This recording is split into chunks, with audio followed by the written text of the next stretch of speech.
practical applications of the marriage vows that are critical for living out these vows in day-to-day life, and which, if they're handled well, cause a marriage to flourish, but when not handled well, have caused marriages to fail.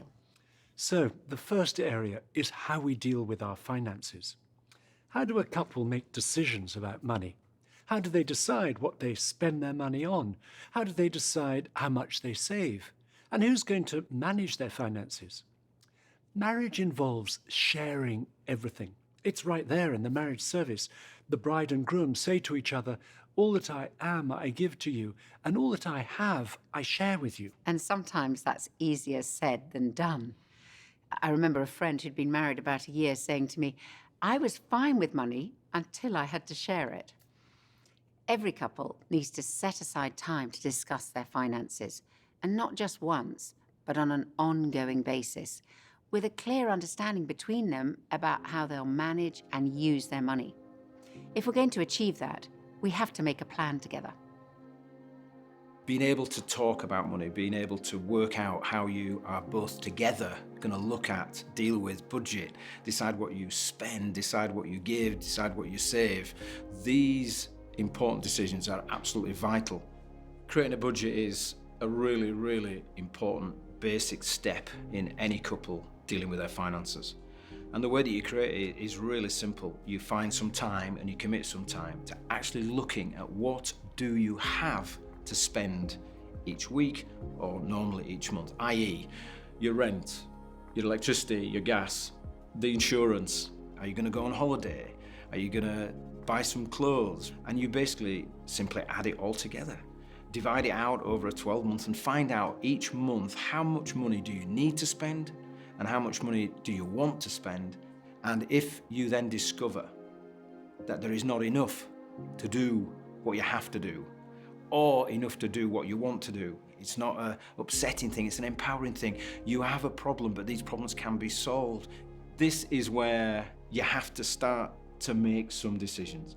You can either cut things out, you can cut back on things, and you can cut costs. Those are the only three things you can do. And working through your budget will make a huge difference. And the couples that do budgets are the couples that get their money under control and are not controlled by the money itself. Finances can either pull us apart or draw us together. In discussing your finances, it's helpful to compare your feelings about money. Ask yourself, does money fascinate you or bore you? Does it make you feel anxious or confident, or excited or guilty or out of control? And the aim in marriage is to develop a dynamic partnership in which we double the experience and wisdom that we bring to managing our finances and work on them together as a team. And it's well worth agreeing how much you can spend without consulting your partner. Previously, Scilla and I hadn't done that. Years ago, we were given a generous gift of money out of the blue by a very kind friend. We put it in our joint account, and I wondered how we might use it. Then one day, Scilla told me she'd spent the whole lot on joining a gym.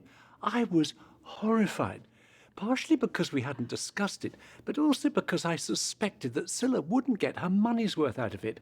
She didn't. She went a total of 4 times. They were some of the most expensive visits to a gym ever. Well, it definitely wasn't only 4. I know it was at least 6 times. And I really thought I was doing it for Nikki's benefit, as I had just had our 4th child, and I was seriously out of shape. So, the next conversation in your journal is discussing your finances. This conversation may reveal that what's an important issue regarding money for you may not be for your partner, and vice versa. Spend a few minutes filling in your answers and then discuss what you've each put.